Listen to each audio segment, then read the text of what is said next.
दोस्तों नमस्कार, मैं अजय पत्रकार। कांग्रेस और आपका गठबंधन बिल्कुल लगभग टूट गया है। जयराम रमेश ने स्पष्ट रूप से कह दिया कोई गुंजाइश नहीं है दोनों के गठबंधन की।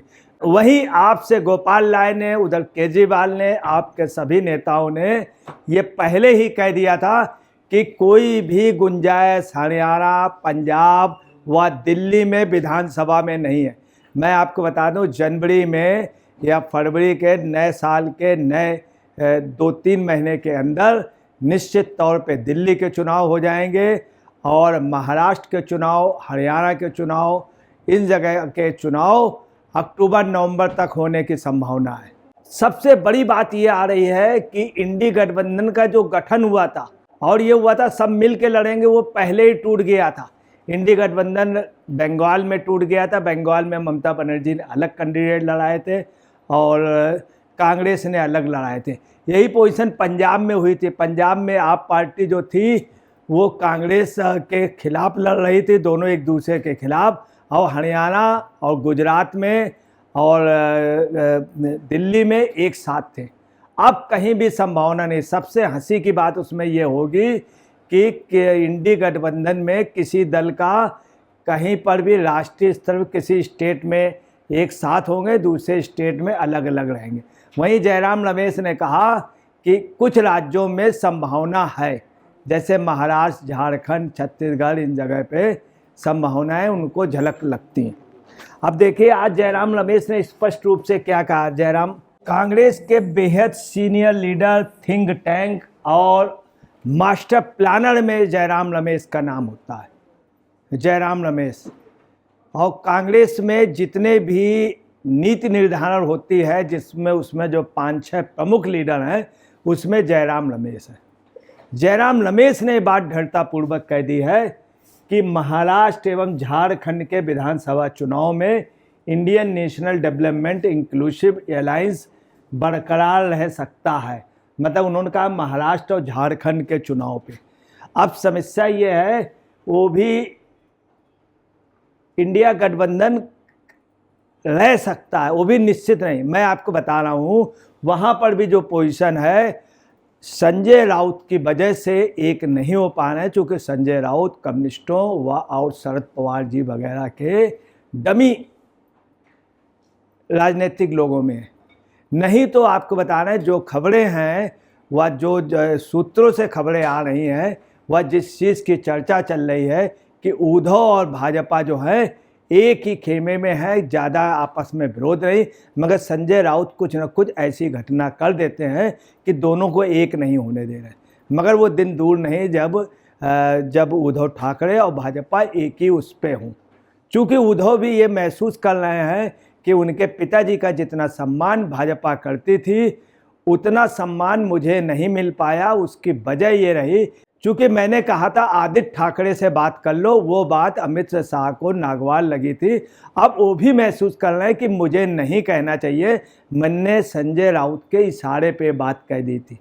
तो जो भी हो, महाराष्ट्र में जो गठबंधन है इंडी गठबंधन, वो कायम नहीं रहेगा। चूँकि शरद पवार और अजीत पवार में कुछ भी वो लोग अलग भी हो जाते हैं, एक भी हो जाते हैं। शरद पवार भी और सूले भी चाहती हैं, और पहले भी सूले ने कहा था कि 2 परिवर्तन होंगे, एक केंद्र में, एक स्टेट में। मतलब उनका ये था केंद्र में उनको मंत्री का, स्टेट में अजीत पवार का।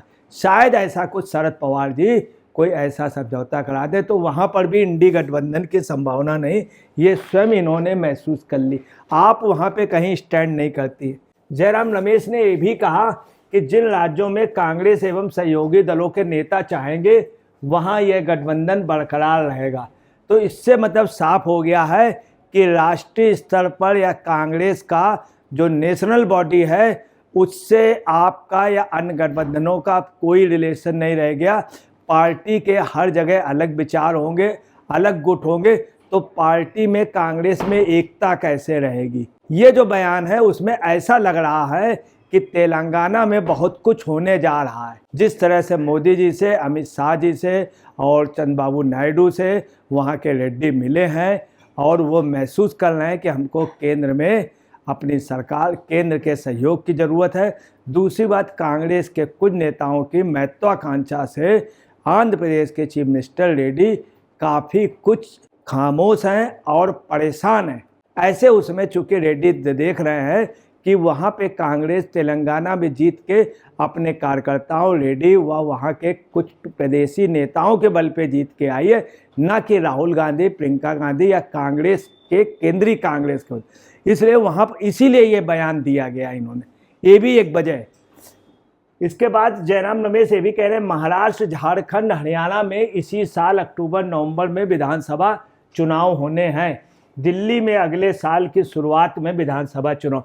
इसका मतलब बहुत साफ है कि हरियाणा, महाराष्ट्र और झारखंड, दिल्ली में कांग्रेस ने घुटने टेक दिए हैं और महाराष्ट्र में इन्होंने मान लिया है कि महाराष्ट्र में हम अपने बल पे सरकार नहीं बना पाएंगे, हरियाणा में अपने बल पे नहीं आ पाएंगे, दिल्ली में अपने बल पे नहीं आ पाएंगे और झारखंड में भी अपने बल पे नहीं आ पाए।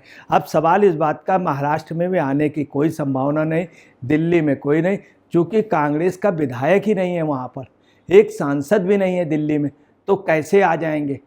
यही पोजीशन महाराष्ट्र में इतनी बहुत अच्छी पोजीशन नहीं है। तो ये जयराम रमेश जो है वो अलार्म का काम करते हैं, उन्होंने राजनीति में एक अलार्म का दे दिया, कुल भी हो इंडी गठबंधन टूट गया। अब देखिए कांग्रेस के जो वरिष्ठ लीडर हैं वो राहुल गांधी और आपके केजरीवाल जी, इनका भी लास्ट में अलगाव हो गया था। जब केजरीवाल जी जेल जा रहे थे उस समय कांग्रेस का और इनका जो गठबंधन था लगभग टूट गया था। केजरीवाल जी ने तमाम कोशिशें की कि राहुल गांधी पूरी फौज हमारे पीछे खड़ी कर दें, हम इनके पीछे खड़ी कर देंगे। हमने गुजरात में इनको समर्थन दिया, हरियाणा में दिया, दिल्ली में हमने पैर रखने की जगह दी। ये केजरीवाल का सोचना था। वहीं पे राहुल गांधी का सोचना है कि अगर केजरीवाल का साथ ना होता तो हम पूर्वी दिल्ली और ख़ास तौर से चांदनी चौक एरिया में अच्छी फाइट कर रहे थे। हकीकत है कि पूर्वी दिल्ली से उस समय कन्हैया कुमार और जयप्रकाश गुप्ता अच्छे ढंग से लड़ रहे थे और हार की वजह आप पार्टी रही। उनका ये भी मानना है कि हरियाणा में इसलिए जीते कि आप पार्टी के ने हमें सहयोग नहीं किया, जहाँ जहाँ आप पार्टी ने सहयोग किया वहाँ ये लुढ़क गए। वहीं इनकी गुजरात में मानना है कि गुजरात में जिस तरह से आप पार्टी के कार्यकर्ताओं के सहयोग से हमारे ऊपर उल्टा असर पड़ा और मैं पंजाब में इतना जीत करके आया सिर्फ अपने बल पे, तो कभी भी गठबंधन इनसे, इसलिए इन दोनों के बीच में बहुत अधिक दूरी आ गई है आप पार्टी के वरिष्ठ नेता इनमें। और देखिए ये टाइम्स नाउ नव भारत ने भी अपने उस पर दिया है ट्वीट पे, दिल्ली हरियाणा में आप कांग्रेस गठबंधन की आखिरी उम्मीद भी टूटी। जयराम रमेश बोले कोई गुंजाइश नहीं, आखिरी उम्मीद थी वो टूट गई। अब आप ये समझ लें कांग्रेस जिन पाँवों के बल पे चलने के सोच रही थी वो पाँव ही कांग्रेस के। जयराम रमेश ने ये भी कहा कि दिल्ली में तो आम आदमी पार्टी की ओर से बयान आ गया है। उन्होंने स्पष्ट कहा पहले से ही दिल्ली में आम आदमी पार्टी की ओर से बयान आ गया है कि विधानसभा चुनाव के लिए इंडिया गठबंधन नहीं होगा। मतलब उनका कहना है हम तो अब कह रहे हैं कोई गुंजाइश नहीं होगा, हम तो संबंध तोड़ रहे हैं, मगर उन लोगों ने पहले ही तोड़ दिया था, पहले ही कह दिया था। ये जयराम रमेश का कहना, ये अधिकृत बयान है जयराम रमेश का, कांग्रेस के माउथ स्पीकर हैं, वो कांग्रेस के कहने पर ही उतना ही बोलते जितना कांग्रेस उनको स्क्रिप्ट देती है। दूसरा जयराम रमेश ये भी कह रहे हैं मैंने पश्चिम बंगाल के संदर्भ में कहा था कि इंडिया गठबंधन लोकसभा चुनाव के लिए है। जिन जिन राज्यों में हमारे नेता और दूसरी पार्टियों के नेता चाहते हैं कि गठबंधन हो वहाँ गठबंधन रहेगा। अब इन्होंने बंगाल के लिए कहा, बंगाल में असलियत ये है कि आप ये देख लीजिए ममता बनर्जी और ये अधीर रंजन जी दो दो हाथ करने के लिए आज से नहीं बहुत पहले से तैयार थे। अभी कल भी थे, आज भी हैं, आने वाले कल में भी दोनों लोग दो दो हाथ करने के लिए तैयार हैं। दूसरी बात है ममता बनर्जी को इस बात का दुख है कि राहुल गांधी अपने आप ज़बरदस्ती एलओपी लीडर बन गए, वो इनको नहीं पसंद कर रही हैं। वो लगातार कह रही थी मोदी जी के खिलाफ सोनिया गांधी, प्रियंका गांधी को चुनाव लड़ाइए। अब वो कह रही हैं कि विपक्ष में उपाध्यक्ष बनाना है, लोकसभा का उपाध्यक्ष विपक्ष से, तो अवधेश कुमार को बनाइए। मतलब कांग्रेस के लिए तैयार नहीं। अधीर रंजन को उन्होंने बिल्कुल राजनीतिक रूप से हरवा दिया। अब अधीर रंजन की राजनीति कितनी होगी, कुछ भी हो, कांग्रेस को गड्ढे में बंगाल में डालने में सबसे बड़ा जो हाथ है ममता बनर्जी का। उनका कहना कि पूरे देश में कांग्रेस को हमें डाउन करना, तभी हम आगे बढ़ पाएंगे। ये ममता बनर्जी की सोच है। अब देखिए इंडिया गठबंधन का क्या भविष्य आप अंदाज लगा सकते हैं कि पहले ही पार्टी नेता गोपाल नायक कह चुके हैं, पहले गोपाल नायक, आतिशी जी कह चुकी हैं, केजरीवाल जी भी कह चुके हैं, ये लोकसभा में सिर्फ सीटों का बंटवारा था, कोई गठबंधन नहीं था, विधानसभा में प्रश्न ही नहीं उठता है। दूसरा, इन लोगों का ये भी कहना है कि कांग्रेस का कोई अस्तित्व भी नहीं है। देखिए साफ कहा जा रहा है, आम आदमी पार्टी दिल्ली प्रदेश संयोजक गोपाल नायक ने गत 6 जून को कहा था कि कांग्रेस के साथ उनकी पार्टी का गठबंधन सिर्फ लोकसभा चुनाव के लिए था। उन्होंने संकेत दिया कि सत्तारूढ़ पार्टी अगले साल होने वाले विधानसभा चुनाव में अकेले ही चुनाव मैदान में उतरेगी। उन्होंने कहा था इंडिया गठबंधन सिर्फ लोकसभा चुनाव लड़ने के लिए था, कई दलों ने मिलकर चुनाव लड़ा था और आप भी इसका हिस्सा थी। फिलहाल दिल्ली विधानसभा चुनाव के लिए कोई गठबंधन नहीं हुआ है। ये स्पष्ट रूप से आप देख रहे हैं, स्पष्ट रूप से उनका कहना है। आप पार्टी का कुल मिलाकर के साफ हो गई स्थिति कि गठबंधन नाम की चीज़ खत्म हो गई। इंडी गठबंधन जो बना था, अब कहाँ रह गया, ये समस्या है, कहाँ रह गया। विधानसभा में कहीं पर भी इंडी गठबंधन नहीं रह पाएगा। तो जो स्थितियां हैं वो साफ हैं कि कुल मिलाकर जयराम रमेश के और पार्टी के उससे बिल्कुल हिंदुस्तान से इंडी गठबंधन हट गया। 8-10 दिन में जो खबरें आ रही हैं उससे कई राज्यों में कांग्रेस का गठबंधन अपने आप टूटा। खास तौर से तेलंगाना में बहुत बड़ी खबर जल्दी आप सुनेंगे इंडी गठबंधन खत्म होने की।